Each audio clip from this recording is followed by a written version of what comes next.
tapos putol na rosaryo, tapos yun daw ang ibaon. Sabi niya, hindi, sabi nung kaluluwa, hindi siya tuluyang nagagalit sa tao.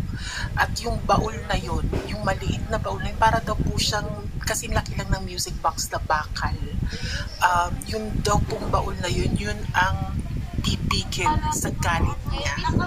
Wait lang po, Miss Luna. Sorry po. Nakawit po kayo. Hindi, naglalagay. Nagdalag yung ano. Naglalagay po yun. Mag-connect na po kami ng speaker. Wait lang po, Miss Luna. Sorry po. Sige lang po. Thank you for sharing this. Oh, ghost town. So yun po, sinabi niya na yung baul na yun ang magiging parang pader ng galit